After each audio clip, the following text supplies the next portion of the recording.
Welcome back to Anatomy and Physiology on Catalyst University.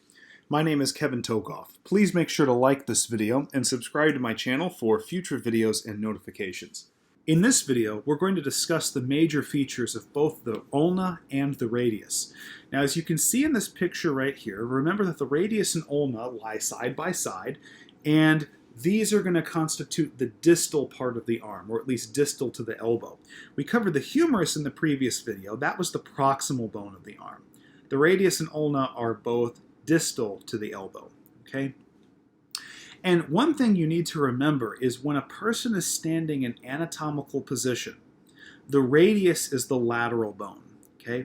And the radius is also a little bit shorter. Okay, so this right here, this bone on the left side here, as we see, this is actually the radius.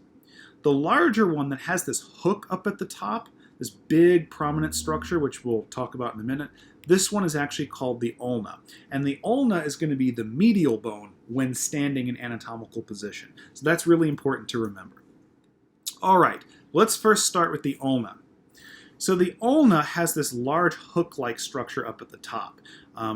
On this posterior view, we can see it from the back side, and this thing at the top, this large prominent bony feature, is called the Olecranon Process. Okay?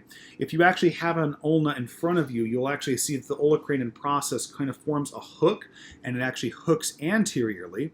And what we would actually see is that this hook actually fits in nicely into the olecranon fossa of the humerus, and that's actually part of what forms the elbow joint. So the olecranon process of the ulna sticks into the olecranon fossa of the humerus.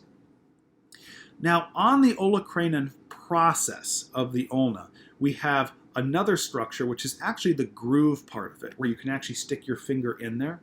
This groove is called the Trochlear Notch, okay? So not only does the olecranon process hook actually directly hook into the olecranon fossa of the humerus, but the trochlea of the humerus, which we covered in the previous video, the trochlea actually sits in the trochlear notch. Okay, so that's very important. That's why this is called the trochlear notch. Now, the ulna also has what's called the radial notch. The radial notch is distal to the trochlear notch. The radial notch does not actually sit as part of the olecranon process. Rather, the radial notch is really just a little groove right here that fits in the head of the radius. Okay? So the head of the radius just kind of sits there right in the radial notch. And if you pull apart these bones and look at the ulna separately, you'll see a really small groove right here where the head of the radius sits. All right? Now for the radius. If we go a little bit distal to the head of the radius, so going down here, there's a little bump right here called the radial tuberosity. So the radial tuberosity is on the side of the radius that actually has the head. Okay? And other than that, there's not much more to the radius, but what I will say is both the ulna and the radius have these little bumps that stick down on either side. So if you actually look down here on the ulna, there's a little bump that sticks down, a little spike. Same thing here on the radius. Both of these are called styloid processes, but you need to be specific which one you're talking about. For example, this one right here, this bump, is the styloid process of the radius, whereas this one over here is obviously the styloid process of the ulna. And you can see these both in an anterior view and also in a posterior view. Okay? That's important to remember.